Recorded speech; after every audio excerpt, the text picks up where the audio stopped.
kuzalisha maudhui na kusambaza maudhui yanayojenga na sio kubomoa. Lakini hapa nitaunganisha na vyombo vya habari. Sasa hapa wana habari, ajenda yenu hapa. Unajua mimi sigombei chochote kile, kwa hiyo sina hofu. I'm just doing my work.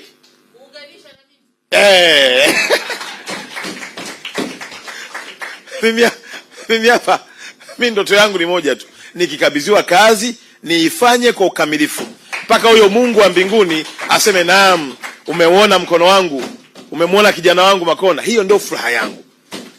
Sasa wengine ni waoga kwa sababu ndio hivyo.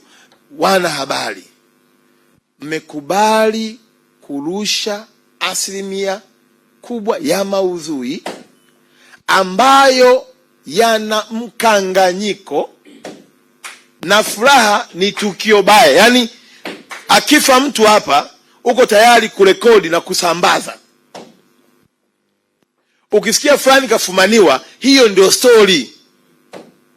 Ukisikia watu wanachambana, hiyo ndio fraud, yani ndio kitu cha kutrendi. Ndugu zanguni, tunaliua taifa letu. Hivi mnajua ya kwamba Tanzania ndio nchi yenye kokoa bora kuliko nchi zote za Afrika, na inapatikana Kyela pale. Hivi mnaelewa ya kwamba Tanzania tuna avocado bora linalouzwa duniani kuliko avocado yoyote ile? Hivi mnaelewa kwamba sisi hapa ndio tunaongoza kwa kulima, yani kwenye ukanda wetu wa Afrika Mashariki, ukienda kutafuta tu tangawizi bora inapatikana tena mkoa wa Kilimanjaro, yani ya kutosha. Hivi mnaelewa watu wanaokuja kwenye nchi yetu na kuwekeza na kuwa mabilionea wangapi? Lakini hizo habari huzioni. Utasikia fulani kaachana na fulani, hii ina trend hiyo. Utasikia fulani kafumaniwa, hii ina trend hiyo. Utasikia fulani mtoto fulani siku hizi ni shoga, hii ina trend hiyo.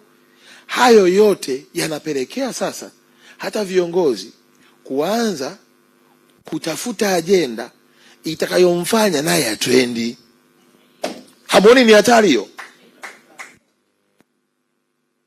Sasa sisi hebu tuangalieni. Kazi yetu ni kuelimisha jamii. It's one of the principle katika pila tulizonazo za uandishi wa habari. Moja ni kuhakikisha jamii inaelimika. Sasa sisi tunakimbilia kwenye ya pili ya kuhabarisha. Chagua basi maudhui unayotaka kuihabarisha jamii, angalia na impact yake kwenye mmomonyoko wa maadili. Usijikute na wewe mkono wako unachangia kumomonyoa nini? Maadili. Na ukihisi ya kwamba umeandika, umekula hela yako, fine. Lakini unamzuiaje mwanao kujua na kusikia na kufuatilia hizo habari? Maandiko matakatifu yanasema mtu ajiangalie sana jinsi asikiavyo. Kwa aina ya kusikia ina mchango mkubwa sana wa kubadilisha mwenendo wa mtu. Hapa pote tulipo hapa, nguo uliovaa ni matokeo ya namna ulivyosikia.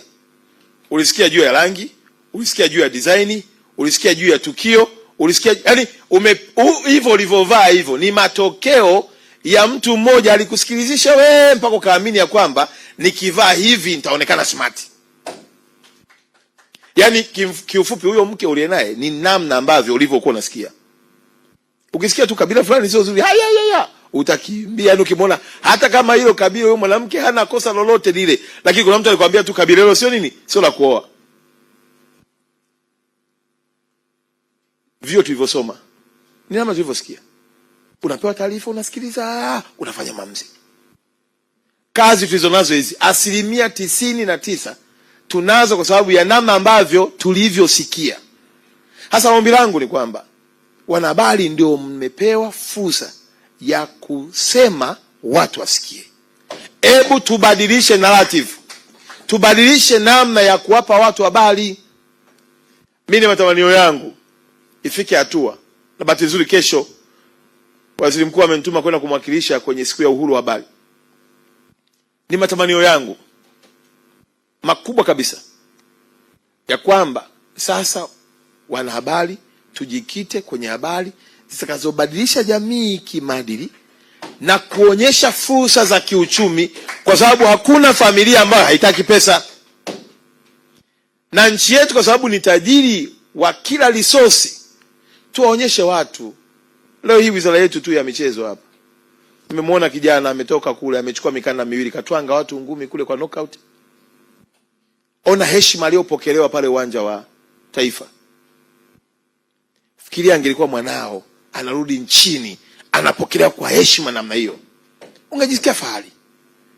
Sasa wewe, kwa kuwa habari za umbea zimekuwa nyingi, yani kiasi kwamba mpaka familia mnaitana wewe mama, yani unajua kuna watu wengine Dr. Gwajima, kuna watu wengine kwenye ndoa kinachowafanya waendelee kuwa pamoja sio kama wanapendana, kwa sababu wamekutana wote wa Mbeya. Yani hata wakinuniana vipi, ikitokea umbea wanaitana. Yani wako tayari kuzuia ugomvi wao, kwamba ugomvi usubiri kwanza. Unasikia, umeiona hii? Kwa nini wewe umeiona? Hebu ngoja. Unamfahamu? Wanajadiliana hapo. Na wengine kupitia huo imekuwa sehemu ya upatanisho wa familia. Kwa mwisho wa siku baada ya umbea wanarudiana, mambo yafanya nini? Kwa nini tumefika huko? Jinsi tulivyokuwa tunasikia.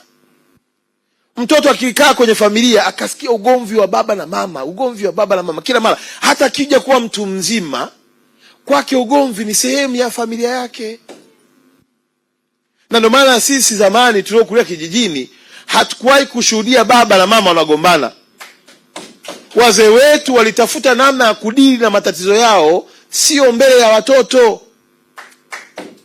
Leo hii mbele ya watoto ugomvi uko pale, mwisho siku mtoto anashindwa achague upande gani.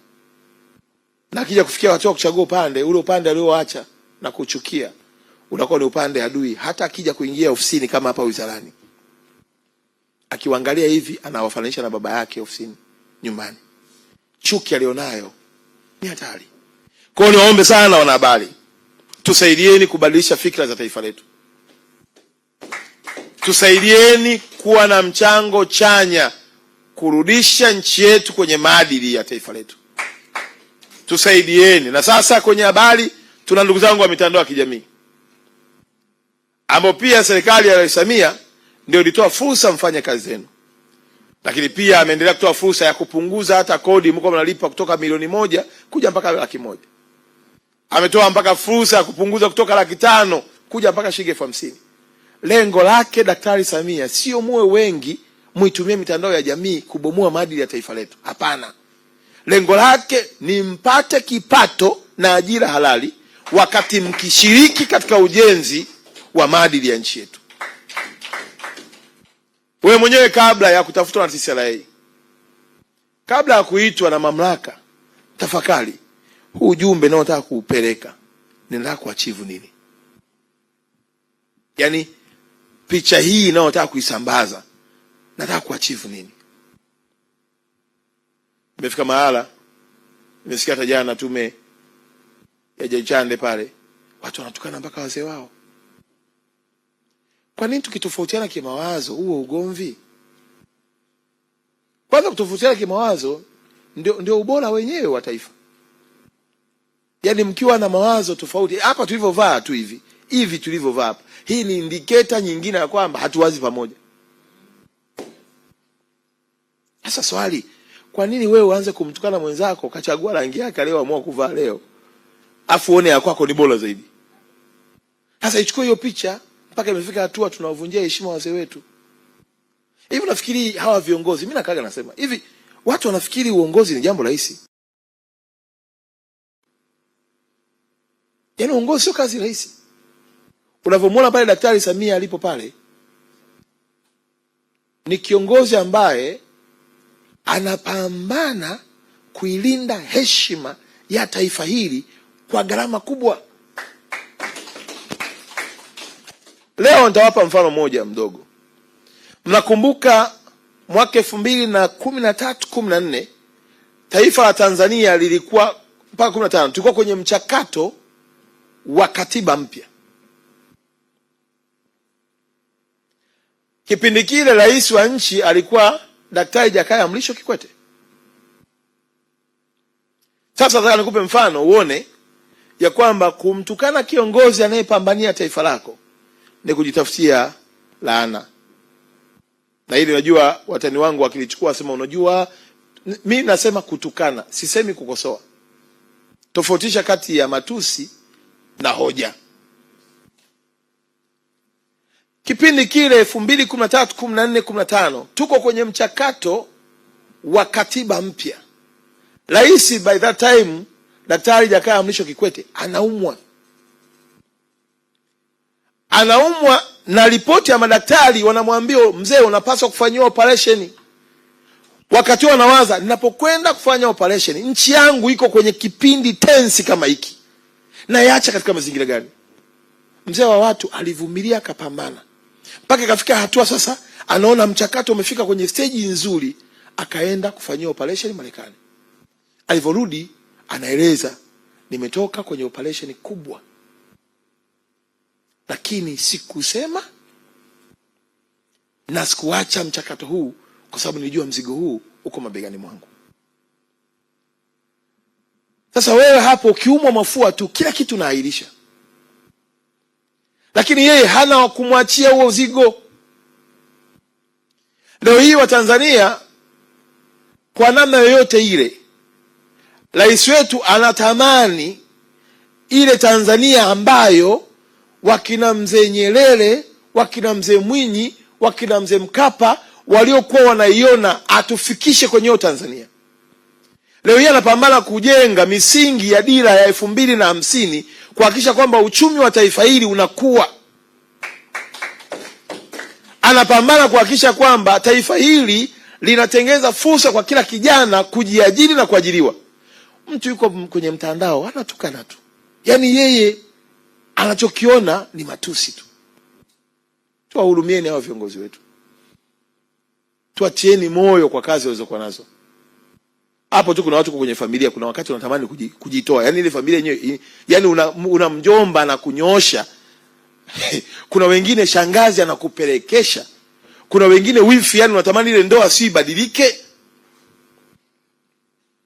Hapo ulipo kuna wengine yani mdogo wako mmezaliwa naye tumbo moja, huwezi kumwacha nyumbani na mmeo.